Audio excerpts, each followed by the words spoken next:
Salve pessoal, meu nome é Márcio, sou UX Designer, especialista em chatbots e hoje eu vim trazer um tema muito interessante que eu acho que a gente pode conseguir aplicar em qualquer contexto. E o tema de hoje vai ser os gatilhos mentais e eu trouxe aqui uma lista com 17 tipos de gatilhos mentais que a gente vai poder analisar durante esse vídeo e tentar traçar alguma estratégia para conseguir aplicar eles no contexto que achar necessário.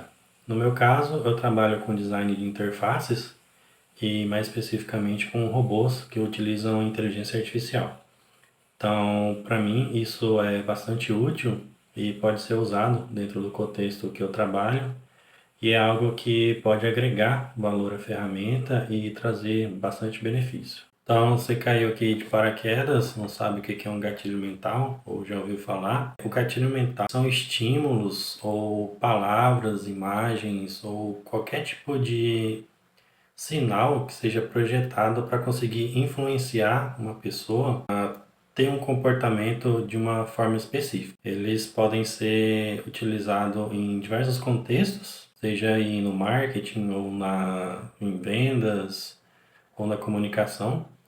Então, no meu contexto aqui, como são chatbots, né, são robôs que utilizam inteligência artificial, eu acabo conseguindo adaptar esses gatilhos mentais e colocar dentro de um diálogo para conversar com o cliente. Então, quais tipos de gatilho mental existe? Bom, estou com a minha colinha aqui, porque são bastante. Tenho aqui 17. Então, a gente tem aqui a prova, a antecipação, a escassez, desapego, evento, procedência, emoção, história, comunidade, conversa, razão, porquê, que é o mesmo, e ancoragem, especificidade, surpresa, favor, empatia e curiosidade.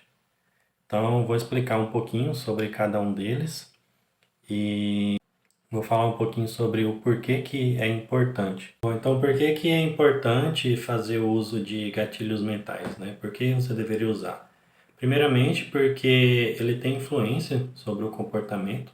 Então, assim, primeiro de tudo deve ser usado com cautela, né, para você não gerar um comportamento indesejado no seu cliente. Ele tem uma boa efetividade na comunicação. Também é bom para fazer um engajamento do seu público. Também é bom para construir relacionamentos com o cliente e tem uma diferenciação competitiva. Bom, e o que não fazer, né, com esses gatilhos mentais? Como é uma ferramenta muito poderosa e você vai conseguir adaptar em qualquer contexto, existem algumas coisas que a gente precisa evitar. Então, não deve ser usado de maneira desonesta, né? Isso é uma ferramenta muito poderosa, então quanto mais íntegro e honesto você for na utilização disso, melhor vão ser os seus resultados. Então, o que não fazer? Seria uma manipulação desonesta, exploração de vulnerabilidade ou uma pressão excessiva no seu cliente, uma falta de transparência, desrespeitar a privacidade das pessoas ou desconsideração pelos direitos individuais. Bom, o primeiro gatilho mental que eu selecionei aqui é o gatilho mental da prova, que basicamente é quem vê tende a crer mais. Então, é importante que a gente mostre os resultados nossos ou os resultados dos nossos clientes em algum tipo de contexto, né? Por exemplo, no caso de chatbots, a gente pode mostrar os resultados, resultado de algum produto ou resultado de alguma ação que o cliente tenha tomado que levou ele a conseguir algo que ele gostaria e mostrar isso dentro do diálogo. Mas isso pode ser adaptado para o contexto que você estiver utilizando, porque basicamente o cliente ou a pessoa que estiver recebendo o gatilho mental da prova, ela vai pensar o seguinte: se essa pessoa consegue, eu também consigo fazer. O próximo gatilho mental aqui é o gatilho mental da antecipação, que basicamente é conversar com o cliente ou dar algum tipo de informação para ele onde essa informação não seja completada. Você começa ela, não termina, e aí você dá mais algum tipo de conteúdo, fala mais alguma coisa, porque isso vai fazer com que fique na cabeça da pessoa até aquela informação que ela pegou no começo ser completada. E aí no momento em que ela completa essa informação na cabeça dela, isso vai acabar saindo da cabeça dela, mas vai acabar prendendo a atenção. Então, um bom exemplo disso seria que informar que um evento ou algo vai acontecer em algum dia e se você ficar no final, você vai ver aquilo. Temos também aqui o gatilho mental da escassez, que é a percepção de quantidade de um produto. Então, quanto menor a quantidade do produto, maior o valor. E a gente pode utilizar isso dando para o cliente ou para a pessoa que estiver recebendo a informação uma prévia de que aquilo que ele está querendo tem um limite, tem um estoque ali no caso, e aquele estoque ele está escasso, está acabando.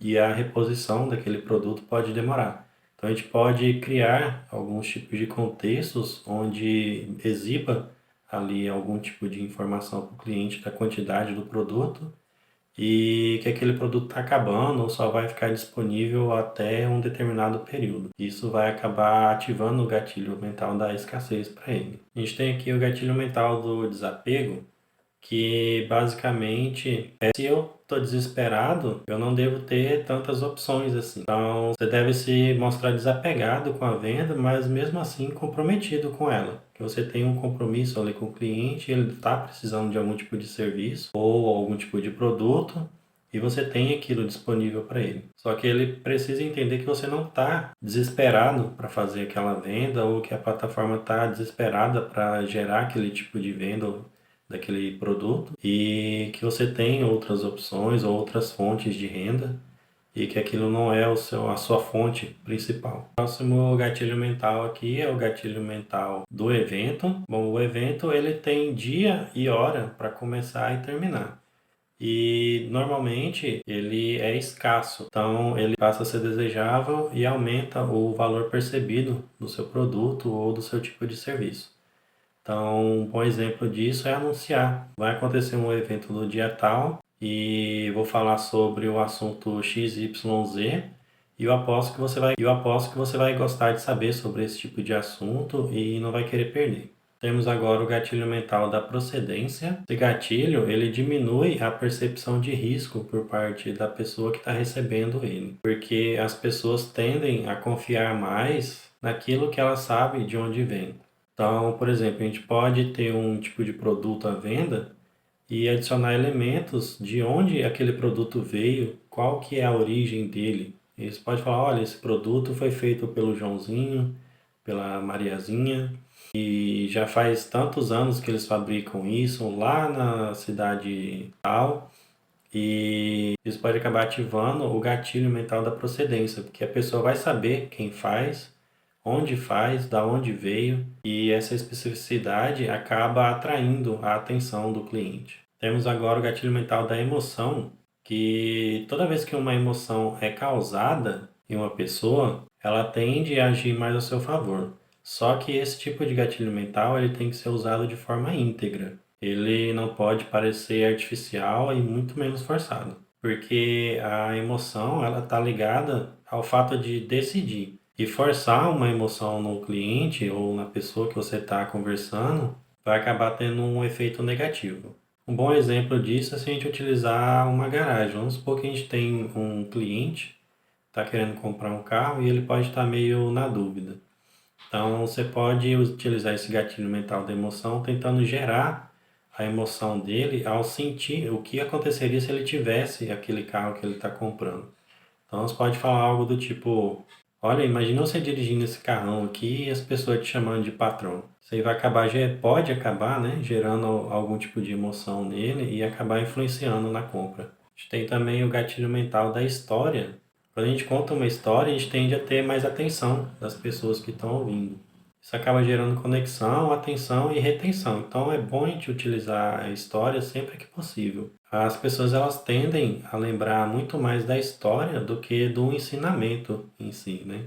E um outro ponto é que com história as pessoas elas não discordam e nem concordam, elas só ouvem. Então, sempre que possível, adicionar algum tipo de elemento que traga algum tipo de história de alguma coisa que aconteceu, que seja íntegro, né? Que seja real, para atrair a atenção do cliente e tentar gerar um engajamento maior com ele. Nós temos agora o gatilho mental da comunidade. E esse gatilho mental, ele utiliza a necessidade de pertencimento do ser humano, de pertencer a algum tipo de grupo. E normalmente isso é utilizado em grupos onde um produto é ofertado. Então você pode olhar em alguns grupos, no Facebook tem bastante isso, grupos de pessoas que compraram algum tipo de carro em específico e eles geram aquele grupo só das pessoas que têm aquele carro para tirar dúvidas, para ter algum tipo de informação. E quando temos um grupo ao redor de algum produto ou serviço, isso pode acabar influenciando as pessoas ou os clientes a comprar aquele tipo de produto, porque ele tem uma percepção maior de valor, porque outras pessoas já compraram, outras pessoas estão utilizando, outras pessoas têm um feedback bom ou ruim para dar sobre aquilo. Vai depender bastante do contexto, né? E do tipo de produto ou serviço que está sendo oferecido. Temos também o gatilho mental da conversa, e esse gatilho mental ele está relacionado ao criar oportunidades da pessoa falar. Então você precisa deixar a pessoa conversar, precisa deixar ela falar o que ela está pensando, sentindo, porque as pessoas elas preferem falar do que ouvir. Então sempre utilize algum tipo de pergunta ampla que vai além de um sim ou não na resposta para tentar engajar as pessoas ou os clientes. Um bom exemplo disso é perguntar. Vamos pôr um exemplo aqui, o cliente que está querendo comprar um carro. Ele está na dúvida ali, e aí você chega para ele e pergunta: o que você sentiria se você tivesse esse carro? Ou o que você sentiria se você passasse por uma situação XYZ e tivesse esse tipo de produto? Ele vai responder alguma coisa e você pergunta o porquê para ele, para tentar engajar mais e estimular ele a conversar um pouco mais. A gente tem o gatilho mental da razão ou porquê, que ele funciona da seguinte forma: você vai explicar a razão, ou o motivo, ou o porquê de um pedido que você está fazendo. Então, você vai pedir algo para a pessoa e vai dar um motivo para ele. Isso é bem simples. E as pessoas elas tendem a aceitar o seu pedido quando você dá uma razão para ela, quando você dá um motivo, quando você explica para ela o porquê daquilo está acontecendo, o porquê do seu pedido, e isso vai acabar aumentando as chances de você obter o que você está pedindo. Bom exemplo disso é da pessoa que quer passar na frente na fila, e aí ele chega na pessoa que está lá na frente dele e fala: olha, eu posso passar aí na sua frente? Estou com um filho de colo aqui, precisava passar rápido porque ele está passando mal.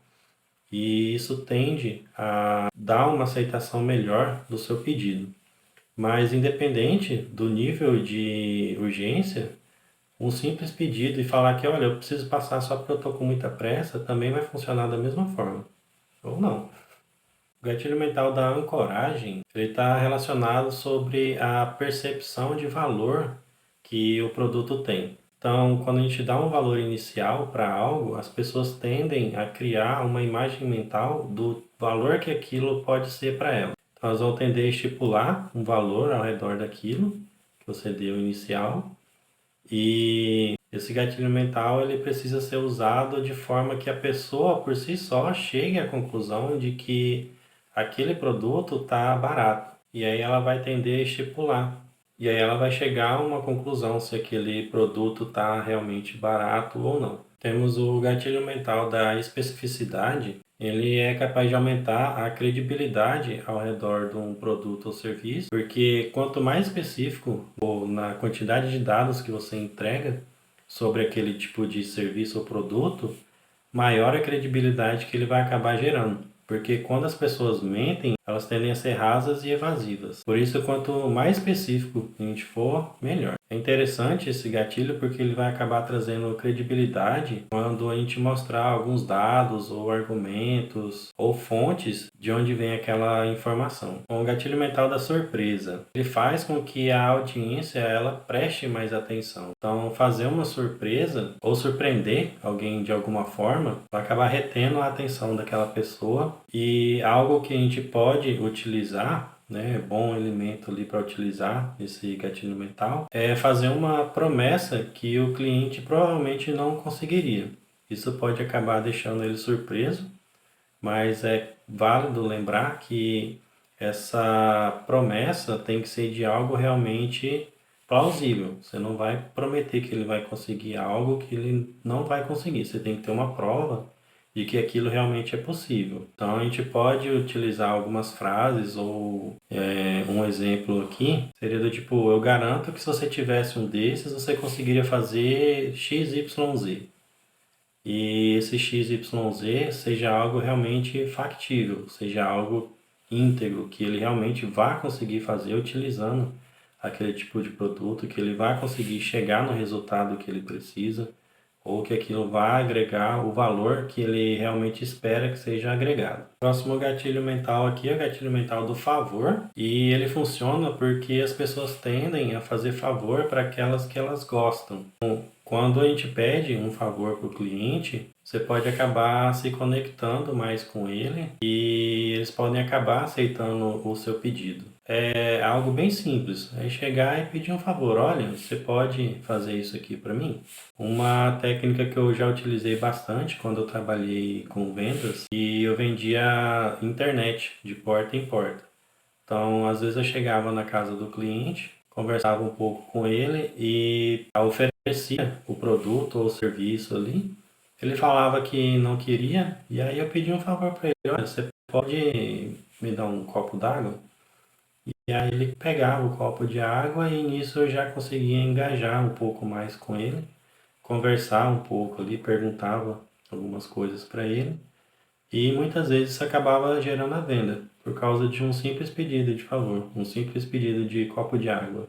A gente tem aqui agora o gatilho mental da empatia, que quando a gente conversa com uma pessoa, a informação ela tende a aterrissar melhor para ela se ela percebe que você compreende quem ela é ou o que ela sente. Então a gente pode utilizar algumas frases ou elementos do tipo: talvez você esteja passando por isso ou aquilo, e esse produto ele pode te oferecer a resolução disso, ou ele pode te oferecer um método ou um meio de chegar ou alcançar o que você está procurando e trazer alguns elementos do contexto que ela pode estar passando. Então ela pode estar passando por alguma dificuldade, ela pode estar com algum tipo de medo, e esse gatilho mental ele vai funcionar muito bem se você utilizar isso de forma íntegra, para tentar engajar o cliente. E por último aqui a gente tem o gatilho mental da curiosidade. Quando a gente tem uma lacuna entre o que a gente sabe e o que a gente quer saber, a gente tende a ter curiosidade para preencher aquele espaço, para preencher aquela lacuna. Então é importante, quando a gente for desenhar o nosso produto ou oferecer algum tipo de serviço, é importante que a gente deixe algumas pequenas lacunas para que o usuário possa ir preenchendo elas durante a experiência que ele vai tendo e que aquilo estimule a curiosidade dele para que aquele espaço realmente queira ser preenchido. Então, a gente utiliza alguns elementos ali para deixar ele curioso sobre o tipo de produto ou serviço, e aos poucos a gente vai liberando algumas informações que vão preenchendo aquela curiosidade que pode estar sendo gerada nele. Então é isso, pessoal. São esses os 17 gatilhos que eu consegui listar aqui. Eles podem ser utilizados em vários contextos, vai depender aí do contexto em que você trabalha mesmo, né? Se é com vendas, se é com prestação de serviço. No meu caso aqui, são gatilhos mentais que eu consigo utilizar nas interfaces, né, de computador ou nos diálogos dos robôs que eu implemento. Isso também varia de acordo com o cliente, né? Se ele me manda um diálogo de um serviço ou produto e ele não está de acordo com o que está sendo oferecido, eu dou uma adaptada ali, converso com o cliente, pergunto para ele se está ok, se realmente faz sentido, e isso tende a gerar mais vendas. Inclusive tem um vídeo, eu vou deixar um cartãozinho aqui em cima, de um chatbot que faturou mais de 1,5 milhão de reais com vendas, e eu utilizei algumas estratégias nele. Então tinha gatilhos mentais, mas nesse vídeo em específico eu falo sobre as regras de usabilidade que ajudaram a fazer o engajamento do público com o robô. Então, se você quiser dar uma olhadinha, clica no cartãozinho aqui em cima, ou então dá uma olhadinha no meu canal, que vai ter o vídeo completo lá. E é isso, pessoal. Espero que vocês tenham gostado do conteúdo. Um abraço.